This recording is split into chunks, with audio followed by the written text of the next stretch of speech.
코로나19 1차 백신 접종은 65세 이하 요양병원 및 시설 종사자와 환자로 정해졌죠.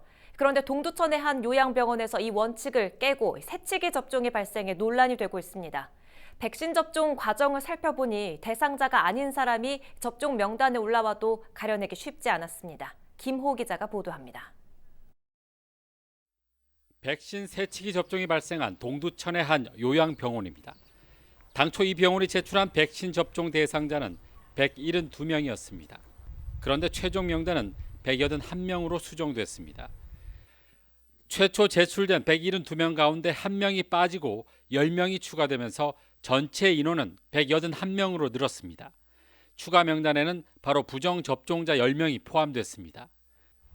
이 요양병원이 사회이사 등 10명의 부정 접종자를 명단에 포함시키기 위해 추가 명단을 제출했던 겁니다.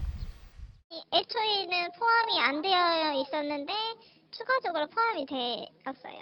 그 추가 명단에 이분들이 또 포함이 됐었던 거예요? 예. 그렇다면 제출된 명단에서 부정 접종자를 걸러낼 수는 없었을까?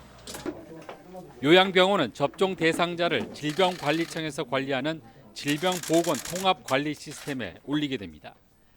대상자는 건강보험관리공단에 올라와 있는 직원이나 종사자로 정해져 있습니다. 하지만 통합관리 시스템에 요양병원 종사자가 아닌 사람이 올라와도 걸러낼 수 있는 장치는 없습니다.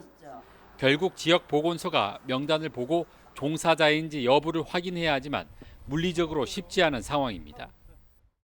대상자에 대한 그 부분을 막 사실관계를 확인을 일일이 할 수 있는 그런 사항은 아니라는 거죠. 그래서 이제 올라와 있는 숫자가 1차 예방접종 대상자니까 저희가 그렇게 해서 파악을 한 거예요. 백신 접종 대상자 명단에는 이름과 나이, 전화번호와 직종이 표기되어 있습니다. 의료진은 의사와 간호사, 간호조무사로, 환자는 입원 환자로, 그 밖의 직원은 모두 기타로 표시됩니다. 따라서 명단만 보고는 의료진과 환자 외 종사자는 어떤 업무를 하는지조차 알 수 없는 상황입니다.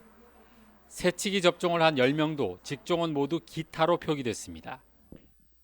종사자라고만 하는 거고 명단 변경을 할 때는 전화를 주시는 거죠. 저희한테 이분이 이런 사정으로 퇴사를 했고 새로 입사를 했고 이래서 저희가 명단을 수정을 요청을 한다.